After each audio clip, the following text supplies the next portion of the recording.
ناظرین، گزشتہ ایک ساتھ میں قرآن سے مختلف پہلو سے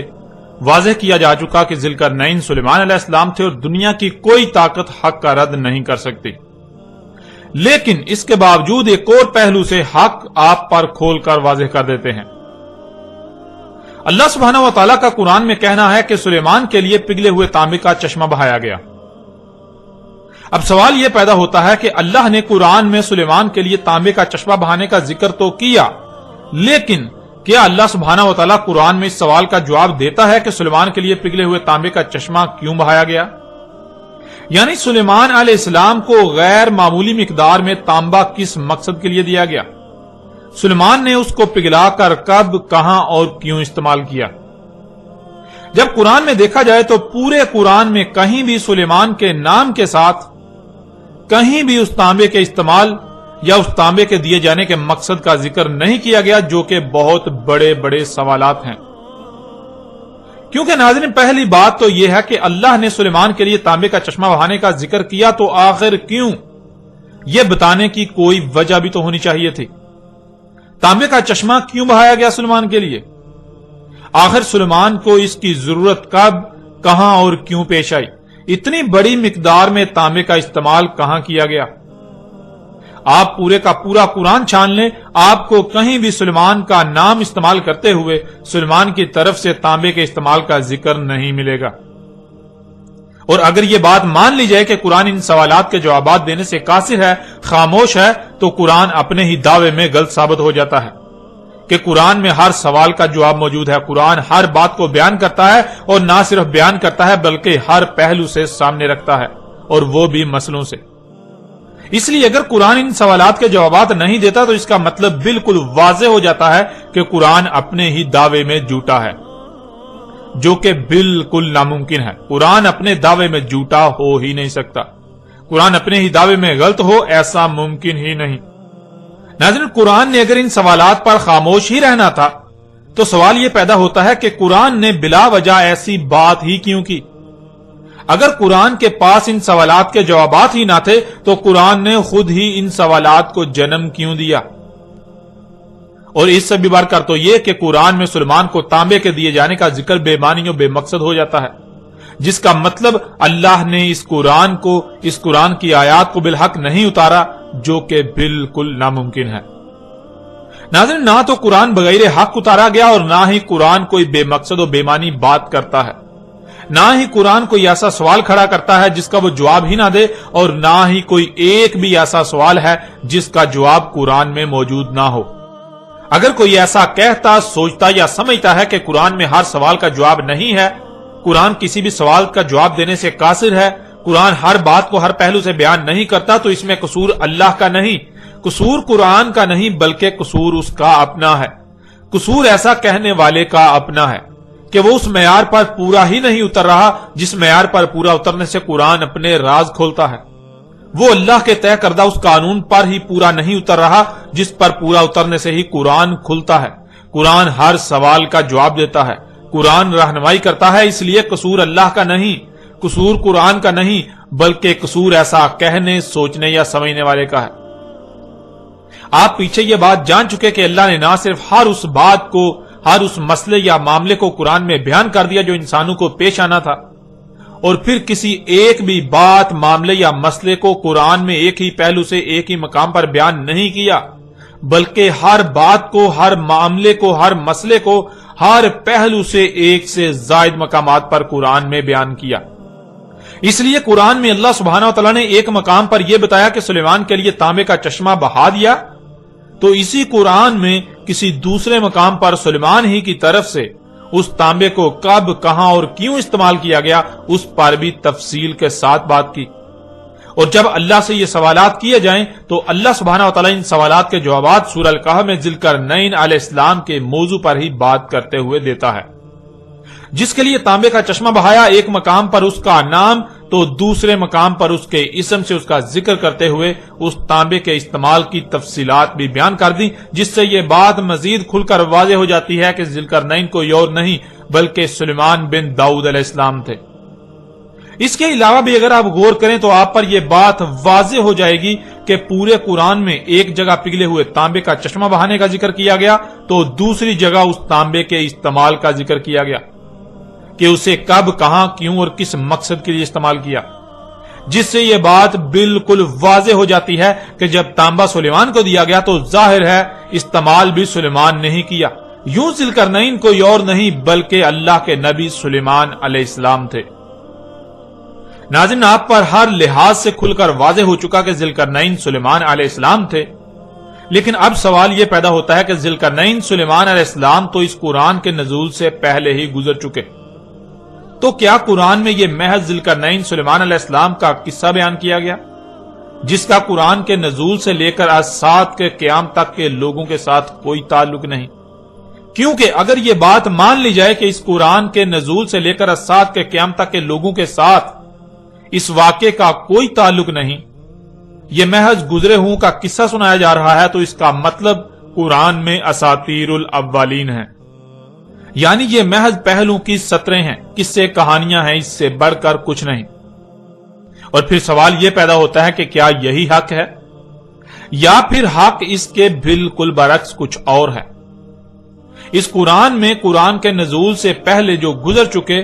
ان کا قرآن میں ذکر کیا جانا انتہائی اہمیت کا حامل ہے۔ اس سوال کا جواب جاننے کے لیے اللہ سبحانہ و تعالیٰ سے ہی رجوع کرتے ہیں کہ آیا اللہ سبحانہ و تعالیٰ نے اس قرآن میں ذوالقرنین کا واقعہ کیوں بیان کیا؟ آخر قرآن میں اس واقعے کا ذکر کرنے کا مقصد کیا تھا؟ آخر قرآن میں ان لوگوں کا ذکر کیوں کیا گیا، ان کے واقعات کیوں بیان کیے گئے جو اس قرآن کے نزول سے پہلے ہی گزر چکے تھے؟ تو ناظرین، اس سوال کا جواب اللہ سبحانہ و تعالیٰ قرآن میں یوں دیتا ہے۔ سورہ زمر کی آیت نمبر 23 میں اللہ سبحانہ و تعالیٰ کا کہنا ہے، اللہ نزل احسن الحدیث، اللہ نے اتاری احسن الحدیث، یعنی اللہ نے جو اتارا ہے وہ نزول سے لے کر اسات کے قیام تک کی ایسی بہترین تاریخ ہے جس سے بہتر کوئی تاریخ ہو ہی نہیں سکتی۔ حدیث کہتے ہیں تاریخ کو، اور حدیث کی سے کے نیچے زیر کا استعمال اسے مستقبل کا صیغہ بنا دیتا ہے، جس سے الحدیثی کے معنی بنتے ہیں یہ قرآن اپنے نزول سے لے کر اسات کے قیام تک کی تاریخ ہے، یعنی اس قرآن میں جو کچھ بھی بیان کیا گیا وہ قرآن کے نزول سے لے کر اسات کے قیام تک جو کچھ بھی ہونا تھا وہ سب کا سب بیان کیا گیا۔ لیکن ناظرین، جب قرآن میں دیکھا جائے تو اس قرآن میں مستقبل کی بجائے زیادہ تر بات ماضی کی گئی، یعنی وہ جو اس قرآن کے نزول سے پہلے گزر چکے ان کا ذکر کیا گیا، جس سے یہ بات غلط ثابت ہو جاتی ہے کہ قرآن احسن الحدیث ہی ہے، یعنی یہ قرآن اپنے نزول سے لے کر اسات کے قیام تک کی احسن تاریخ ہے۔ لیکن ناظرین، جب قرآن میں دیکھا جائے تو اس قرآن میں مستقبل کی بجائے زیادہ تر بات ماضی کی گئی، یعنی وہ جو اس قرآن کے نزول سے پہلے ہی گزر چکے ان کا ذکر کیا گیا، ان کے واقعات سنائے گئے، ان کے واقعات قرآن میں درج ہیں، جس سے یہ بات غلط ثابت ہو جاتی ہے کہ قرآن احسن الحدیث ہی ہے، یعنی یہ قرآن اپنے نزول سے لے کر اسات کے قیام تک کی احسن تاریخ ہے، ایسی بہترین تاریخ جس سے بہتر کوئی تاریخ ہو ہی نہیں سکتی۔ قرآن کا یہ دعویٰ اس لیے غلط ثابت ہو جاتا ہے کیونکہ قرآن خود کو نزول سے لے کر اسات کے قیام تک کی تاریخ بتا رہا ہے، لیکن جب قرآن میں دیکھا جائے تو اس میں تاریخ تو اس کے نزول سے پہلے گزر جانے والوں کی بیان کی گئی، جیسے کہ قوم نوح، قوم عاد، قوم سمود، قوم لوط، قوم شعیب اور آل فرعون وغیرہ کا ذکر، امت بنی اسرائیل وغیرہ کا ذکر اور ان رسولوں کا ذکر جو ماضی کا قصہ بن چکے۔ یعنی جب قرآن میں دیکھا جائے تو قرآن میں گزشتہ لوگوں کی تاریخ ملتی ہے جو ماضی کا قصہ بن چکے، لیکن اس کے بالکل برعکس قرآن کا یہ دعویٰ ہے کہ یہ قرآن کے نزول سے لے کر اسات کے قیام تک کی تاریخ ہے۔ اب ناظرین، جب قرآن خود یہ دعویٰ کر رہا ہے کہ قرآن اپنے نزول سے لے کر اسات کے قیام تک کی تاریخ ہے تو پھر قرآن غلط ہو ہی نہیں سکتا، بلکہ غلط تو وہ ہے جو ایسا سمجھ رہا ہے کہ قرآن میں مستقبل کی بجائے ماضی کی تاریخ بیان کی گئی،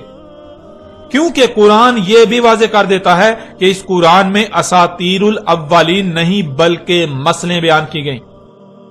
اس قرآن میں جو کچھ بھی بیان کیا گیا، اس قرآن میں نزول سے لے کر اسات کے قیام تک کی جو تاریخ بیان کی گئی وہ مسئلوں سے بیان کی گئی، وہ جو سلف ہو چکے ان کا ذکر نہیں کیا گیا، بلکہ ذکر تو قرآن کے نزول سے لے کر الساعت کے قیام تک جو کچھ بھی ہونا تھا اس کا کیا گیا، لیکن مسئلوں سے، جس کا ذکر اللہ سبحانہ و تعالی نے قرآن میں مختلف مقامات پر بھی کر دیا، جیسا کہ آپ ان آیات میں دیکھ سکتے ہیں۔ اس وقت سکرین پر آپ کو سورہ زخرف کی آیت نمبر 56 نظر آ رہی ہے، جس میں اللہ سبحانہ و تعالی کا کہنا ہے فَجَعَلْنَاهُمْ سَلَفًا وَمَثَلًا لِلْآخِرِينَ، پس کر دیا ہم نے انہیں سلفا، یعنی ایک ایک کو گزرے ہوئے کر دیا، جو دنیا میں آئے تھے اب گزرے ہوئے ہو چکے، اور جنہیں ایک ایک کو گزرے ہوئے کر دیا انہیں مثل کر دیا آخرین یعنی بعد والوں کے لیے۔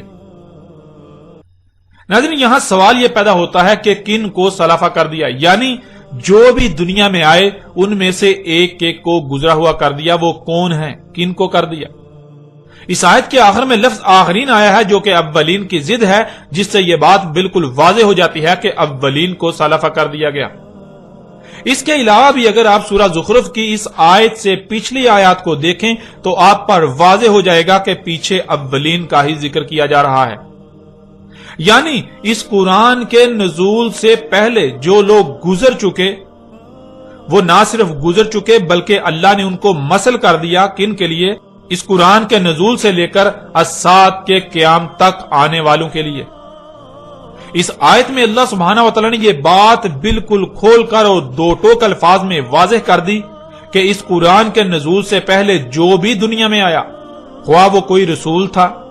امت تھی یا قوم، ایک ایک کو گزرے ہوئے کر دیا۔ اس قرآن کے نزول سے پہلے جو بھی دنیا میں آئے، جو اولین تھے ان کو گزرے ہوئے کر دیا، اور نہ صرف گزرے ہوئے کر دیا بلکہ انہیں مثل کر دیا آخرین یعنی بعد والوں کے لیے، اس قرآن کے نزول سے لے کر الساعت کے قیام تک آنے والوں کے لیے۔ ناظرین، یہ وہ وجہ ہے جس وجہ سے اللہ سبحانہ و تعالی نے قرآن میں کئی مقامات پر یہ بات بار بار واضح کی اور ہر پہلو سے واضح کی کہ اس قرآن میں ہر شے کو مسئلوں سے بیان کر دیا گیا۔ اس قرآن میں مسئلیں بیان کی گئیں، نہ کہ اساطیر الاولین، جیسا کہ آپ سکرین پر نظر آنے والی آیات میں دیکھ سکتے ہیں۔ سورہ الاسراء کی آیت نمبر 99 میں اللہ سبحانہ وتعالی کا کہنا ہے وَلَقَدْ صَرَفْنَا لِلنَّاسِ فِي هَذَا الْقُرْآنِ مِنْ كُلِّ مَثَلٍ فَأَبَىٰ أَكْثَرُ النَّاسِ إِلَّا كُفُورًا، اور تحقیق کے یعنی تم اپنی طرف سے پوری تحقیق کر لو، اپنے گوڑے دوڑا لو، جو کہا جا رہا ہے وہی تمہارے سامنے آئے گا، وہی حق ہے۔ ہم نے ہر پہلو سے ہر لحاظ سے پھیر پھیر کر سامنے لے آئے، بیان کر دیا انسانوں کے لیے اس قرآن میں تمام کی تمام مسئلوں سے۔ پس انکار کر دیا انسانوں کی اکثریت نے، مگر اس لیے کہ جو کچھ بھی انہیں عطا کیا گیا وہ اس مقصد کے لیے استعمال ہی نہیں کرنا چاہتے جس مقصد کے لیے انہیں عطا کیا گیا، وہ اپنی خواہشات کی اتباع کرنا چاہتے ہیں۔ اس لیے انسانوں کی اکثریت نے اس بات کا انکار کر دیا کہ اللہ نے اس قرآن میں ہر شے کو مسئلوں سے بیان کر دیا۔ اس قرآن کے نزول سے لے کر الساعت کے قیام تک جو کچھ بھی ہونا تھا وہ سب کا سب ہر پہلو سے بیان کر دیا مسئلوں سے۔ اس بات کا انسانوں کی اکثریت نے انکار کر دیا۔ پھر آگے سورہ الکہف کی آیت نمبر 54 میں اللہ سبحانہ وتعالی کا کہنا ہے وَلَقَدْ صَرَفْنَا فِي هَذَا الْقُرْآنِ لِلنَّاسِ مِنْ كُلِّ مَثَلٍ وَكَانَ الْإِنسَانُ أَكْثَرَ شَيْءٍ جَدَلًا، اور تحقیق کے یعنی تم اپنی طرف سے پوری تحقیق کر لو، تم اپنے گھوڑے دوڑا لو، جو کہا جا رہا ہے وہی تمہارے سامنے آئے گا اور وہی حق ہے۔ ہم نے ہر پہلو سے ہر لحاظ سے پھیر پھیر کر سامنے لے آئے، بیان کر دیا انسانوں کے لیے اس قرآن میں تمام کی تمام مسئلوں سے، یعنی اس قرآن میں ماضی میں پیش آنے والے واقعات میں سے صرف ان کا ذکر کیا جو ہو بہو اس قرآن کے نزول سے لے کر الساعت کے قیام تک پیش آئیں گے۔ انسانوں کے ہر سوال کا جواب ہر پہلو سے ہر لحاظ سے پھیر پھیر کر اس قرآن میں بیان کر دیا۔ قرآن کے نزول سے لے کر الساعت کے قیام تک انسانوں کو جب جب جو جیسے جیسے رہنمائی درکار تھی سب کا سب اس قرآن میں ہر پہلو سے پھیر پھیر کر تمہارے سامنے لے آئے۔ اور تھا انسان اکثریت معاملات میں جھگڑا کرنے والا، سو جھگڑا ہی کیا۔ یعنی قرآن کی بات تسلیم کرنے کی بجائے اپنی خواہشات و اپنے خود ساختہ الہوں کی باتوں کو قرآن پر ترجیح دی۔ جب بھی قرآن نے کسی معاملے میں رہنمائی کی تو اپنی بےہودہ دلیلوں کو قرآن پر پیش کیا اور قرآن کے مد مقابل اور اشیاء کو لا کھڑا کیا، وہ بات تسلیم نہ کی جو قرآن نے کی۔ ناظرین، ان آیات میں اللہ سبحانہ تعالیٰ نے یہ بات واضح کر دی کہ قرآن کے نزول سے لے کر اجساد کے قیام تک انسانوں کو جو معاملات بھی پیش آنے تھے، ان کے ہر سوال کا جواب اسی قرآن میں بیان کر دیا۔ نہ صرف بیان کر دیا بلکہ پھیر پھیر کر ہر پہلو سے مسئلوں کے ساتھ بیان کر دیا۔ یعنی اس قرآن کے نزول سے لے کر اجساد کے قیام تک جو کچھ بھی ہونا تھا یا ہونا ہے، اس سب کی تاریخ پہلے ہی لکھ دی اور مسئلوں سے لکھی گئی۔ مطلب یہ کہ آپ اس قرآن میں دیکھتے ہیں بار بار جگہ جگہ وہ لوگ جو گزر چکے ان کا ذکر آتا ہے، بہت سے واقعات کا ذکر آتا ہے جو ماضی میں ہو چکے، جس سے بظاہر ایسا لگتا ہے کہ قرآن گزرے ہوں کی کہانیاں سنا رہا ہے۔ قرآن ان لوگوں کے قصے سنا رہا ہے جو اس قرآن کے نزول سے پہلے ہی دنیا سے جا چکے، گزر چکے، لیکن وہ قصے کہانیاں نہیں ہیں، وہ اساطیر الاولین نہیں ہیں، بلکہ وہ سب کی سب مسئلے ہیں۔ ماضی میں جو کچھ بھی ہوا اس میں سے وہ اور ایسے بیان کیا جو آگے مستقبل میں ہونے والے واقعات کا احاطہ کرے۔ یعنی اس قرآن کے نزول سے لے کر اجساد کے قیام تک کی تاریخ اس طرح مسئلوں سے لکھی گئی جس سے نہ صرف ماضی کی تاریخ بھی آ جاتی ہے اور مستقبل میں کیا کچھ ہونا ہے اس کی تاریخ بھی بن جاتی ہے۔ جہاں امت بنی اسرائیل کا ذکر کیا جا رہا ہے تو اگر اس سے مراد یہ لے لیا جائے کہ یہاں بنی اسرائیل کا ذکر کیا جا رہا ہے تو پھر جان لیں بنی اسرائیل تو گزر چکے، ماضی کا قصہ بن چکے۔ تو اس کا مطلب یہ ہوگا کہ قرآن بنی اسرائیل کی کہانی سنا رہا ہے، بنی اسرائیل کا واقعہ سنا رہا ہے۔ یوں قرآن میں بنی اسرائیل سے متعلق جو کچھ بھی آیا ہے وہ محض چند سطور کے علاوہ کچھ نہیں، جنہیں عربی میں اساطیر الاولین کہا جائے گا۔ لیکن قرآن خود یہ کہہ رہا ہے کہ اس قرآن میں اساطیر الاولین نہیں بلکہ مسئلے ہیں۔ مطلب اصل میں ذکر بنی اسرائیل کا نہیں بلکہ موجودہ امت کا کیا جا رہا ہے، لیکن مسئلوں سے۔ اس کے بہت سے فائدے ہیں، یعنی قرآن میں اس طرح بیان کرنے کے، اس طرح بات کرنے کے بہت سے فائدے ہیں۔ ایک تو یہ کہ اس طرح نہ صرف اصل مقصد مستقبل کی تاریخ بن گئی، دوسرا بنی اسرائیل یعنی ماضی کی تاریخ بھی لکھی گئی۔ تیسرا یہ کہ قرآن جو بار بار غور و فکر کا کہتا ہے، جو غور و فکر نہیں کریں گے وہ اسی کے ذریعے گمراہی کا شکار ہوں گے، وہ یہی سمجھیں گے کہ یہ بنی اسرائیل کی کہانی سنائی جا رہی ہے، یہ اساطیر الاولین ہیں، یہ جو اولین ہیں ان کی محض سطریں ہیں، اور جو غور و فکر کریں گے، جو غور و فکر کرنے والے ہیں وہ اس سے ہدایت پائیں گے، ان پر واضح ہو جائے گا کہ یہ اساطیر الاولین نہیں بلکہ مسئلے ہیں۔ قرآن میں جہاں جہاں گزشتہ لوگوں کا ذکر کیا گیا اصل میں وہاں ان کا ذکر نہیں بلکہ موجودہ لوگوں کا ذکر ہے، ان کی تاریخ لکھی گئی۔ اس قرآن کے نزول سے لے کر اجساد کے قیام تک جو کچھ بھی ہونا تھا اس سب کے سب کی تاریخ لکھ دی گئی مسئلوں سے۔ ناظرین، اللہ سبحانہ تعالیٰ نے اس قرآن میں حق اس قدر کھول کھول کر واضح کر دیا، لیکن افسوس کہ حق اس قدر واضح ہو جانے کے باوجود بھی آج تک خود کو مسلمان کہلوانے والے، خود کو اس قرآن کے اہل کہلوانے والے یہی کہتے، سمجھتے، لکھتے اور سناتے آئے کہ اس قرآن میں اساطیر الاولین ہیں، یعنی اس قرآن میں اس کے نزول سے پہلے کے لوگوں کے بارے میں جو کچھ بھی لکھا ہوا ہے وہ سب کے سب ان کے قصے و کہانیاں سنائی جا رہی ہیں، جن کا قرآن کے نزول سے لے کر اجساد کے قیام تک کے لوگوں کے ساتھ کوئی تعلق نہیں سوائے ان کو ان کی کہانیاں سنائے جانے کے۔ اور اسی بات کو اللہ سبحانہ و تعالی نے آج سے 14 صدیاں قبل ہی اس قرآن میں بھی آیات کی صورت میں اتار دیا تھا، یعنی یہ جو انسانوں نے کیا، یہ خود کو مسلمانوں والوں نے جو کیا، اس کی تاریخ بھی اللہ سبحانہ و تعالی نے آج سے 14 صدیاں قبل ہی اسی قرآن میں اتار دی تھی، جیسا کہ آپ سکرین پر آیات کو دیکھ رہے ہیں۔ سورہ القلم کی آیت نمبر 15 اور المطففین کی آیت نمبر 13 میں اللہ سبحانہ تعالیٰ کا کہنا ہے، اذا تتلی علیہ آیاتنا قال اساطیر الاولین، جب تلاوت کی جاتی ہیں اس پر ہماری آیات، یعنی جب انسان پر اللہ کے بھیجے ہوئے اللہ کے رسول کی طرف سے اللہ کی آیات تلاوت کی جاتی ہیں، اللہ کی آیات کو بیان کیا جاتا ہے، کھول کھول کر ترتیب کے ساتھ واضح کیا جاتا ہے،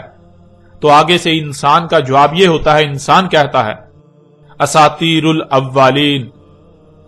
یہ اساطیر الاولین ہے،